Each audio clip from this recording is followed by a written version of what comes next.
All right, then, it's time to begin our dialogue around issues in the news as we revisit the aftermath of Nigeria's 65th independence anniversary. Well, joining me in the studio now is our public affairs analyst, Mr. Ben Agunloye. Mr. Good Ben, good morning. morning to you. Good morning. Happy My 65th pleasure. independence anniversary. Same to you. Now, a lot of people seem to be on different positions as it concerns the occasion. Well, firstly, we saw quite a symbolic position of the government that said it doesn't call for celebration, rather sober reflections, and yet again, the president cancelled the traditional parade at the Eagle Square. But more so, it's his speech that has divided both the Anglican primates, the Christian Association of Nigeria, and key political figures who claim that the president is not in tandem with the realities on ground. They're urging him to forget the statistics on ground and focus on how it translates to the current realities for everyday Nigerians. Of this background, I'd like to get your honest opinion of what the day ought to be and how significant our 65th Independence Day anniversary is for a nation like ours. It's an independent anniversary, no doubt about that.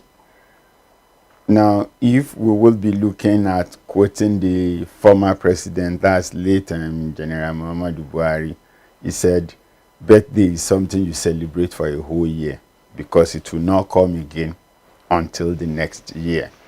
So at any point in the course of the year, if there are things to celebrate, they should be celebrated. Now, talking about the traditional parade and the rest of that, I'm not sure this is not the first time we're saying we do a low-key celebration.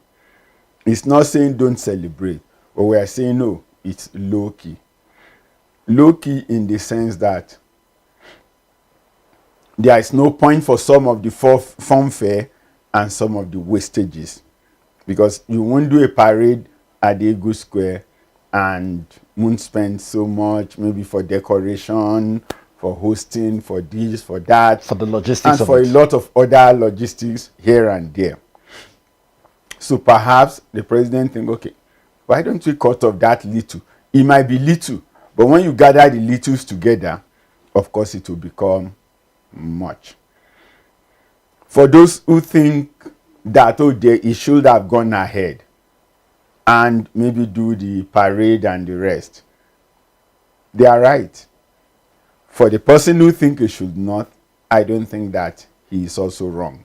He is seeing, for me, maybe as the president, his vision of the nation, it's not an aeroplane vision.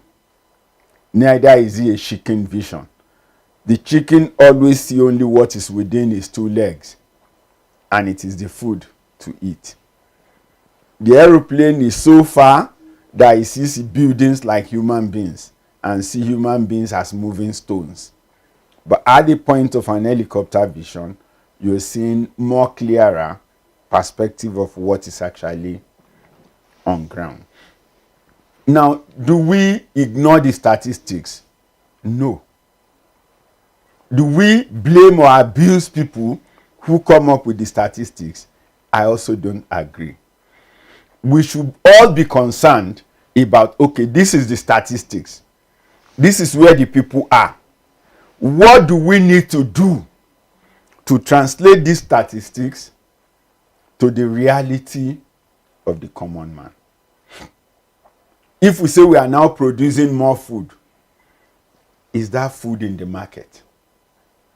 I think I was telling somebody last week that, look, it's surprising that 3 months back, you needed a bag of onions. It cost 140,000 at the regional market in Dede. 3 weeks ago, the same bag was going for 35,000. Now that is about 105,000, 115,000 off that price. That's 105. That's almost a quarter. That's you needed 25% of previously. The last time I was there, that is last week Sunday. Last week Sunday, 21st of September, the same price bag was already selling for 30. Now, what it tells you is that in less than 3 months, We've gone from 140,000 to 30,000. That is over 110,000 reduction. Now you need to look at the person who was trying to invest in onions 4 months ago is targeting a market price that was about 140,000. I'm not sure that a price of 30,000 or 35,000 can be encouraging to that individual to continue to continue in that process. What do you attribute this price crash to? Because there is massive harvest, right? And so there is what you call the market glut. Everybody wants to push out what they have because they don't have a means of preserving. And there is no middle level where there could be a balance. Maybe if we say, oh, the actual price should have been like 50 or 60, and then there is a middle ground where the storage is done and the preservation is done. So you know that when there is glut in the market, there is a system on ground that can absorb the glut so that the farmers do not suffer loss. And when the farmers are out of harvest season, everybody buying can also go to this reservoir to go and get. And then the price won't also go as high as 140,000. But that fluctuation, that gap, that margin is too wide. And it's not only in onions. You find it in pepper, you find it in tomato, you find it with cassava. A mudu of garri has gone to 1,500 at some point this year, or even higher in some places. Right now, it's between 500 and 700. This point you've raised seems to be in tandem with the view of Oba Dokun Thompson from Osun State. Okay. He was talking about the fact that our Greek journey, which ought to have been more glossy after 65 years, is a shadow of a mainstay of a nation like ours. And just listening to you now, it seems as though you share this disappointment in our Greek journey. Is that so? Yeah, it's a disappointment. At some point, maybe for the cash produce, you have what you call the marketing board that was actually helping at the time to stabilize the life of the farmers. There was a cocoa board that determined, okay, this is how much we are buying cocoa. But President Bola Ahmed Tinubu hinted at this when he said there will be price fixing boards when he was rolling out his agric reforms following his inauguration in May 2023. What happened down the line? That has not been in place. And that's why I say, rather than condemning statistics or condemning the government outrightly, let's look at where the gaps are. You know, I would always say, somebody that produces tomato, you move it from Benue or Kano to Lagos, you lose like 50%. And the remaining 50% had to account for the transport, the overhead, and every other thing. So practically the lack of value addition. It will not be expensive. So there is the place for value addition. There is the place also for preservation. It's not a crime if you have some measure of refrigerated transportation, where when you take the orange from Benue, nothing goes wrong till it gets to Borno or to Sokoto. Where there should also be an orange making juice factory. Yeah, there should be a factory. No, for me, I've always said that if you are contesting as governor of Benue, and I look at your manifestos, and it does not include orange, and it does not include what you will do with the mango, and it doesn't talk about rice, and it doesn't talk about pepper in Boko, you are not, as far as I'm concerned, fit to run that state. We'll come to the subnationals in a bit, but let's stay with the federal government. I was looking at some of the opinions of the opposition leaders who lent their voice in reactions to the president's speech, and most notably is Mr. Peter Obi. I'd like to ask a question following the phrase he raised. He says it seems as though the APC government is more driven to generate revenue than to focus on welfare. Please kindly give me your take on this allegation as leveled by Mr. Peter Obi. Well, when we come to that, it's clear. If you don't generate revenue, if that's I work in a company before, revenue is what you bring to the table. That's the food to share. If you don't bring any food to the table, we actually get to that point where we will begin to eat the table, right? Because there is no food on it. So revenue generation, I think, shouldn't be should not be condemned. But what are the practical things that we need to do to enhance welfare? So we should be talking about what should be done that has not been done. So for me, it shouldn't be just criticism hanging in there. Okay, you said there will be free CS for women at the point of delivery. The question will be, has that really gone round? Is it being done? There is NELFund to take care of students. From session to session, have we actually run? Are there students who got it in 100 level and possibly the process became unclear, and then at some point they were writing the exam or were busy with one thing or the other, and you are giving them a window of 2 or 3 weeks to onboard for the second session without a proper announcement? Are there things that have been done? Parents who have paid the fees, and then you maybe NELFund has also gone ahead to deposit the same to the university. Is there a clearly defined process of how these parents or how these children can get refund, right? So those are part of it. And like we said, food supply, we need to be sure that yes, the food are produced.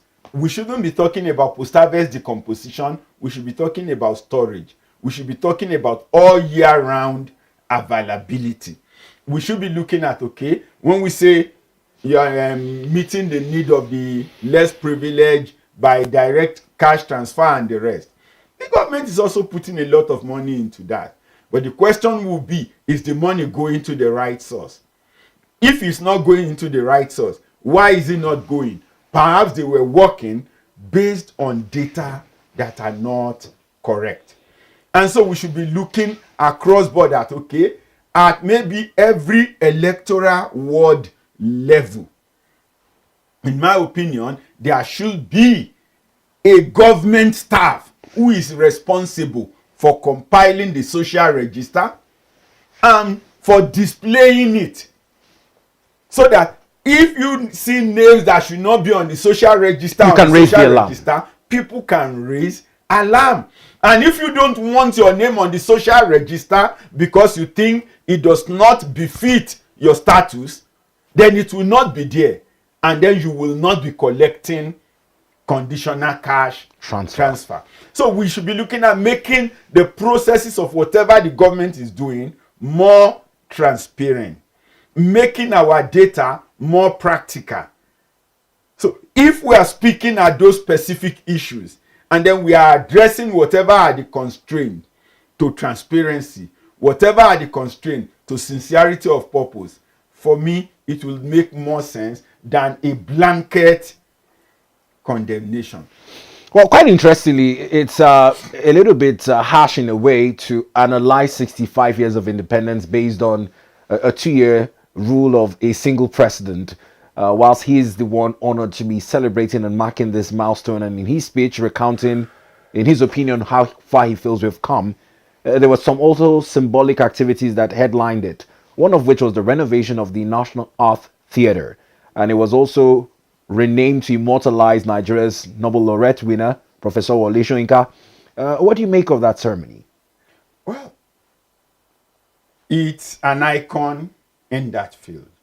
Renovating it is, of course, allowing people to reconnect with our history.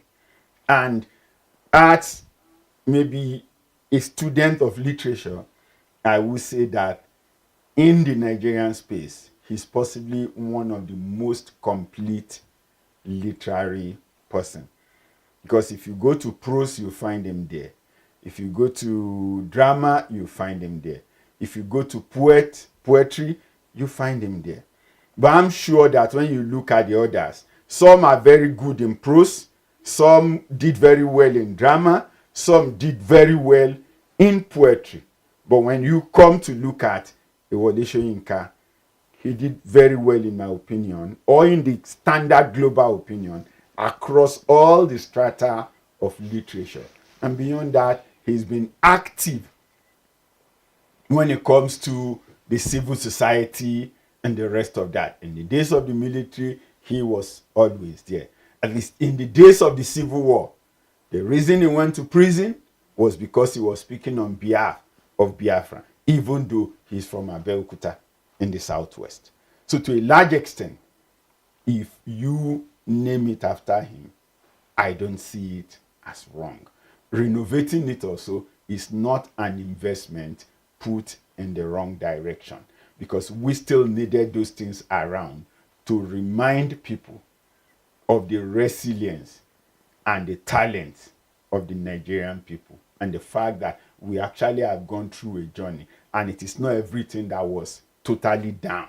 There were a number of rising situations, there were a number of good things about us, and we should learn to also celebrate and remember those things and reconnect children to be able to go forward.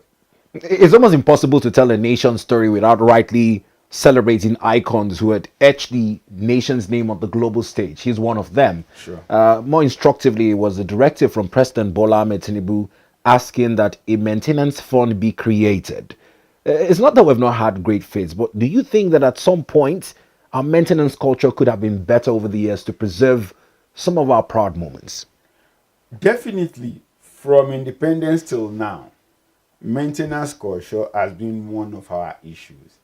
And that is so because at some point we have put premium and priority on technical competence and on who is the overall boss, rather than sit down, like we would always say, this, you are putting up this structure, this is what you want it to be over the years.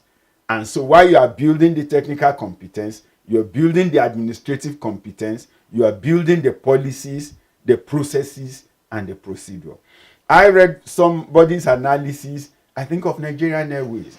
He said, while we were trying to set up the Nigerian Airways, our pilots were some of the best trained in the world.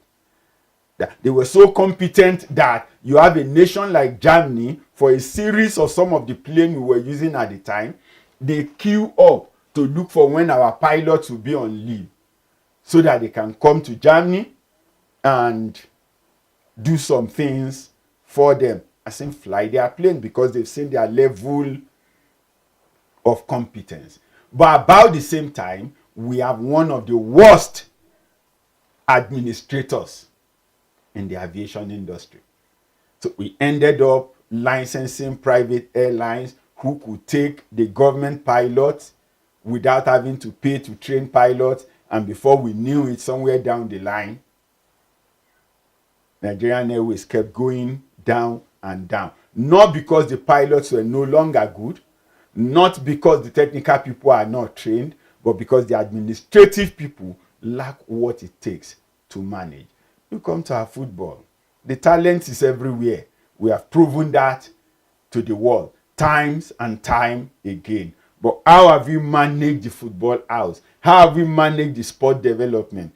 How have we managed from time to time to ensure that there is continuity? So you will see that it is not that we cannot maintain, but it is that there is this lack of administrative competence to manage the process that will ensure that those maintenance culture are put in place.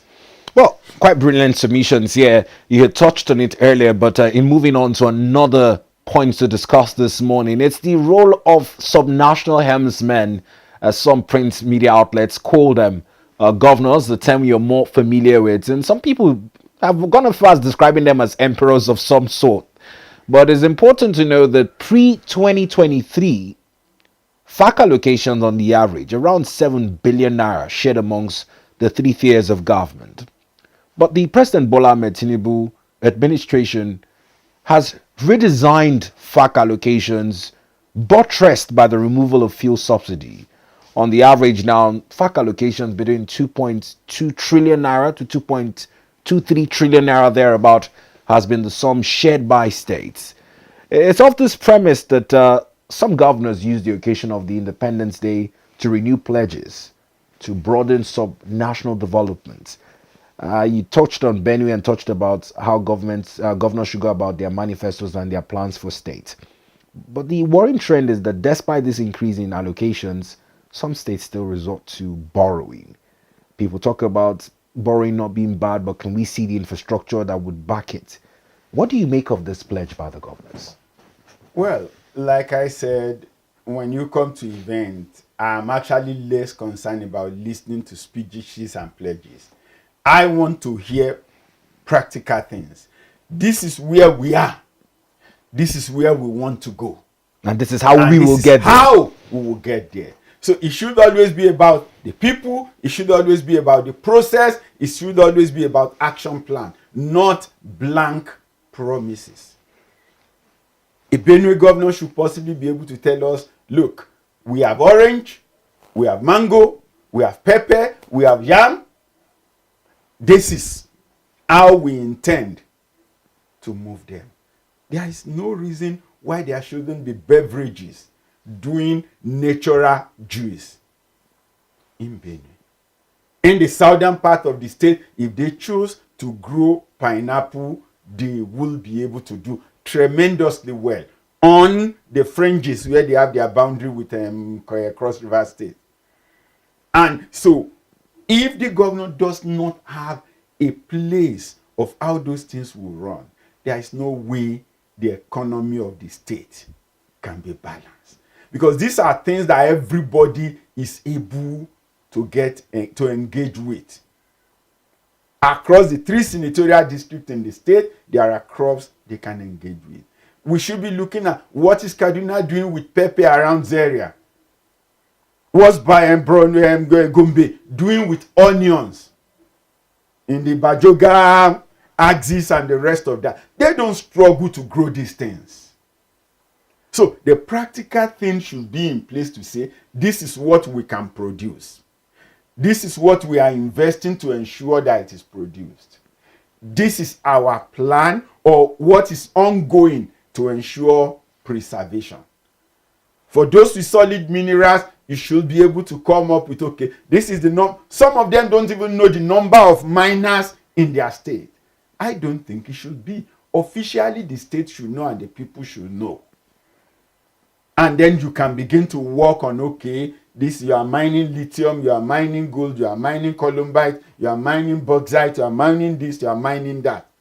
What are the things that can be done with these things at the pre-processing level? At some measure of value addition and the value it will bring in to the state. But most time we make big and bogus promises. No, it should always be on electricity. This is where we are. We've got 200 towns and villages that are not on the national grid. So so you should be able to tell us if you are putting them on mini grid or you are putting them on renewable off grid, which is like so you can do a once and for all subsidy on that. To say that, okay, in this village we need 100, or for this low area we need 100,000 solar panels. Okay, the price is maybe 100,000 each, and you think that the people cannot afford this, so you are saying, okay, for street lighting, for this, for that, the government will handle, but for individual homes, you will have to pay 50% of the price. Now that for me is a one-off subsidy. It's not something you pay. It's not a EDC bill that will come every month. Let's tie this subsidy to the FAC allocations, which I had hinted in my background. 2.2 trillion naira monthly. When you list some of those projects, I know you might be far-reaching to ask that you do the maths, but how many of these projects can be actualized from this money? Yeah, a lot can be done. You don't have to do everything at the same time. Like I said, let's have an hypothetical case. You need 30,000, for instance, or 100,000 to power a household. And you are saying, okay, the government can pay this amount, let the household bring their own equalization fund, and what needed to be done will be done. So if you need to spend 100,000 per household, it means that if you earmark 1,000,000 naira, you can undo 10. And then you can say that, okay, maybe per electoral ward, you want to do 10-10. So in a state that have 2 electoral wards, of the 200 electoral wards, that's huge. They need like 20 million, right? But 20 million is not too big.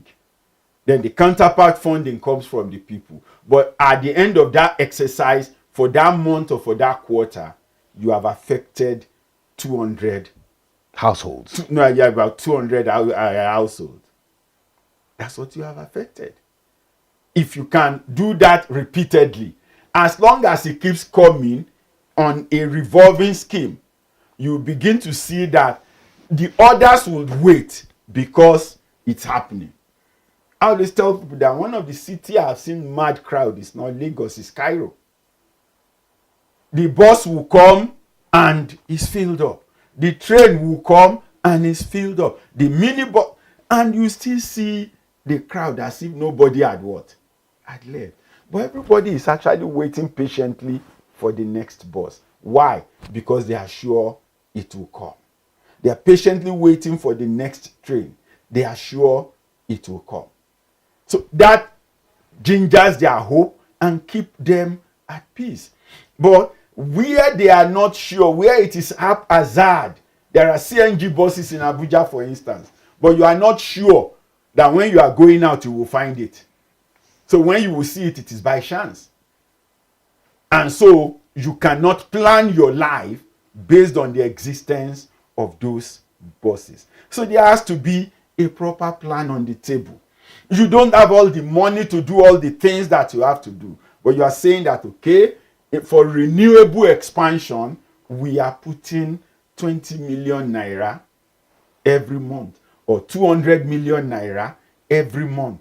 If you have done that consistently over 10 to 12 months, you will likely have covered all the areas that needed to be covered. And you know that anyone you have done already, you are not doing it again because the maintenance is minimal compared to the overhead cables of Discos and TCL. And because of that, the people require less of government involvement in maintaining it at their home level. So it has to be budget, it has to be made scalable, and then you have to apply the fund based on that scale. But not doing anything and just keep holding conferences and keep talking about renewable and keep talking about alternative source of energy, I don't think now gels with the people. Now the governors have also been accused of stifling the local governments. It's on the premise of local government autonomy. Some states still operate joint accounts and whatnot. Some of these projects as well, people talk about being able to, when it comes to the security aspect, saying that security is local and without local government autonomy, it's almost impossible to actively tackle the insecurity that is ravaging states. How do we tie this to the conversation? No, obviously, local governments are still do not have the autonomy. And that's why for me, when people talk about restructuring, I don't believe in regions. I think that we should even de-emphasize the state and put more power. So if there will be devolution of power, let's devolve more power to the local government. One, the local government are a stronger federating unit, in my opinion, for us than the state. Why I would always go back to the Benue example to say clearly that in Benue, you have a dominant majority of the thieves. You have an effective minority of the Idoma. You have the endangered species of the Igedes. As long as the money goes into Benue, 2 senatorial districts would always be the thieves. You are always going to have 1 senatorial district dominated by the effective minority Idoma, and then within that space, there is 1 small local government or thereabout where the Igede people reside. Now, if the money goes into the state, the Igede people stand a chance of being forgotten forever. But if the money go direct to the local government, what is meant for Oju or whichever local government they belong to will come closer to them, without passing through any emperor who can decide to say, come and kiss my boot before you get allocation. So to a large extent, when we are talking about restructuring, when we're talking about power devolution, it should be empowering the local government, which is closer to the grassroots. A few states in Nigeria are lucky to be monolithic. They have only one tribe and only one group of people. But that is very, very few, and I'm sure they are not even up to 10 states in that category where you can say everybody is the same. Maybe Ekiti, maybe Bayelsa, and a few others. But majority of the other states in Nigeria, within them, have ethnic ethnic struggles. In Ogun, you will see the Ijebu man and the Egba man are not exactly the same. Even the Yewa man thinks that is different. Right now, possibly the Remo people even thinks that they are not Ijebus. You should stop calling them Ijebu Remo. The Yewa tells you they are not Egba, so why should anybody call them Egbado? Because it has been over time that the two dominant have tried to subsume the other two. And look, we are at least 4 in this state, not 2. And stop making it sound like it is 2. But to an outsider, Ogun is a Yoruba state. Abi? But inside Ogun, they are there. Different you come to Ondo, there is Akoko, there is Owo, there is the Akure people themselves, there is the Ondo people, there is the Kale, there is the Lajes, there is the Akoi. That's the Ijo people. So if you deal with people at the realm of the local government, the life of the nation, in my opinion, should be better. So we should enhance the local government. We should allow the local government to run. And of course, as of today, there is no, immunity for the local government chairman, which makes them more accountable than the governor or the deputy that enjoy immunity and therefore can run like an emperor. Now, I would skip a number of topics here just to line your thoughts up with some of the pertinent issues on ground.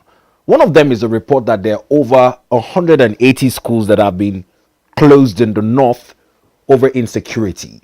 We've been talking about Nigeria's burden of out-of-school children. The Daily Trust newspaper had published that as its only lone headline of the day. Amidst all the debates and everything happening at the moment, where does the responsibility lie to ensure that these schools are reopened, and how does Nigeria see to be actively on its action plan in curbing the number of out-of-school children?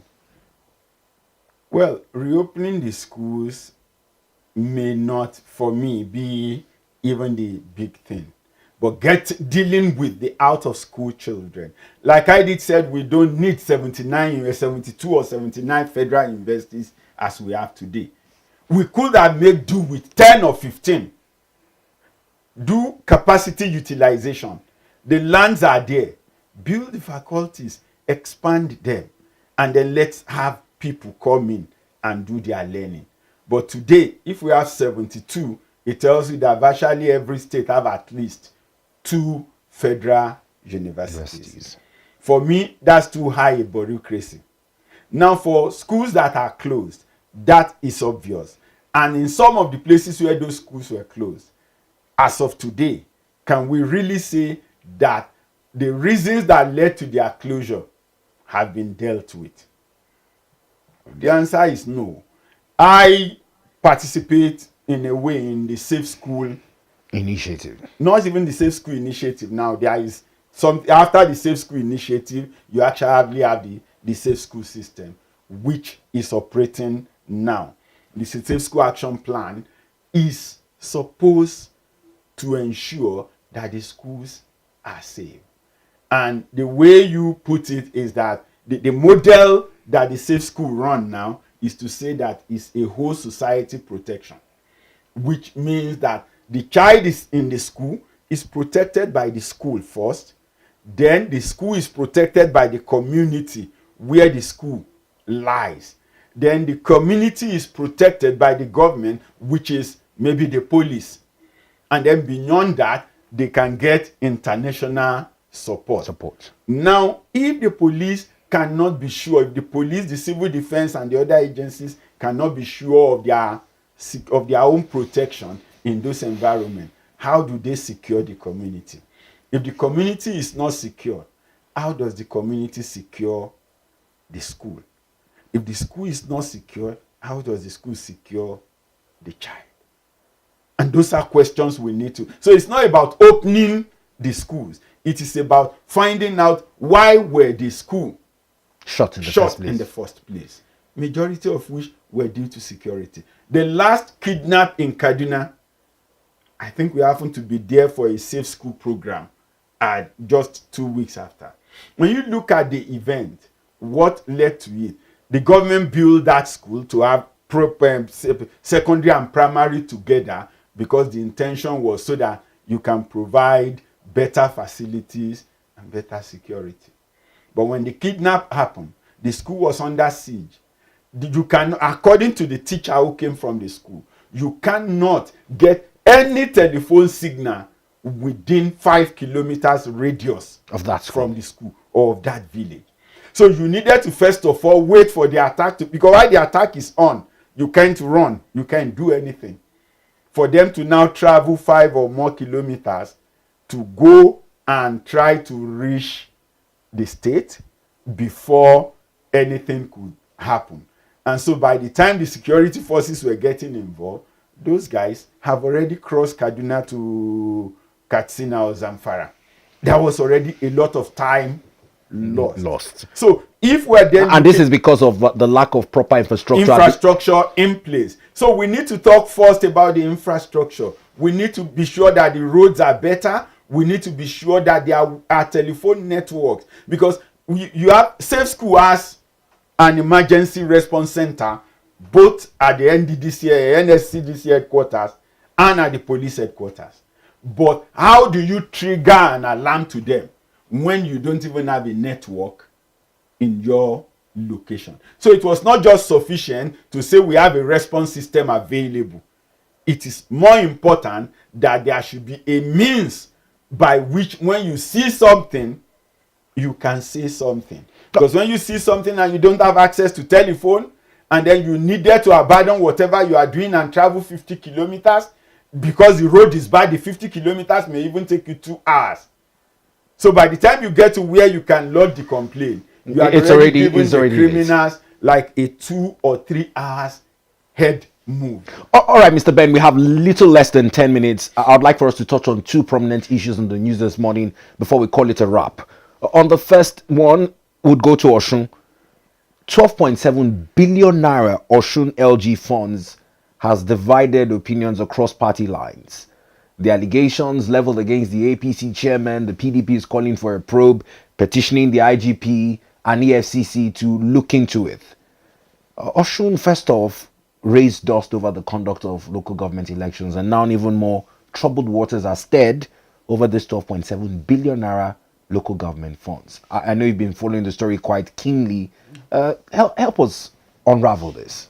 No, when we come to the local government issues, like I said, number one is that you have allowed the local government too much in the pocket of the governor, who is the emperor.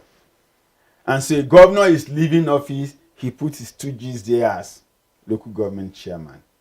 Another governor comes, the first thing he's doing is to suspend all the chairman or to remove them from office and conduct his own election, or run the office even with caretaker committees.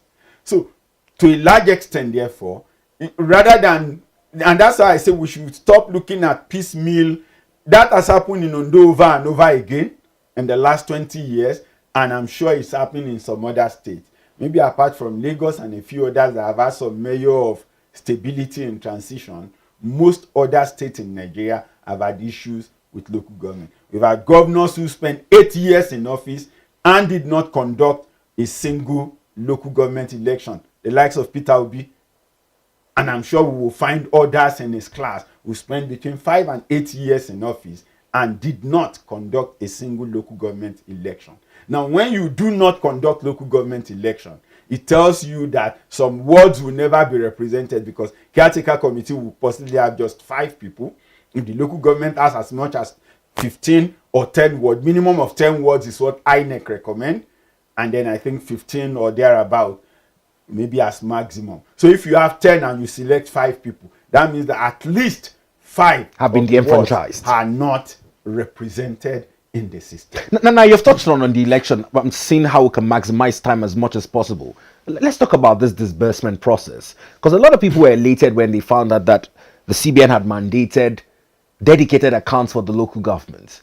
And at no point are we allowed to also pay public money into private accounts as is stipulated in the guidelines. But what's happening in this case? No, if money has been paid into private accounts instead of stipulated accounts, that's an infraction. And those who are involved should be standing trial, in my opinion. It's not an issue of back and forth allegation or no allegation. No. If you have evidence that there has been such infraction, forward it to EFCC. What is SERAP doing? SERAP has always been around for such issue. So take whoever is involved to court. Get actionable judgment. Not always suing the AGF and the... No. Sue the CBN, sue the bank, sue the individuals. Now, in the other case, whereby some states are delaying and the governments are still operating joint accounts and having those dedicated accounts for local governments, what action can be taken? Well, that is between the AGF and the court. The court has already taken a position on the issue of caretaker committee. On the who enforces this judgment? Well, it is the federal government who should enforce the judgment of the Supreme Court. And if the CBN between them and they are having conditions which perhaps, because the governors are also still at the other end, they could actually make it difficult for those conditions to be met. So there might be the need at that level for the National Assembly to look at making some more legislation that could define some things better. But of course, you know that the problem is when it is done, even the autonomy of the local government or even of the state assembly, they are themselves, their own autonomy.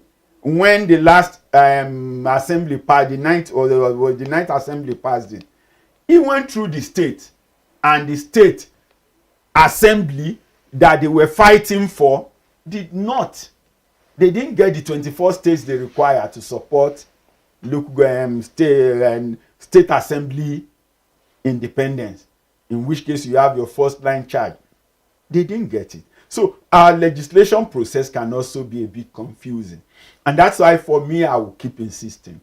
We are a parliamentary people.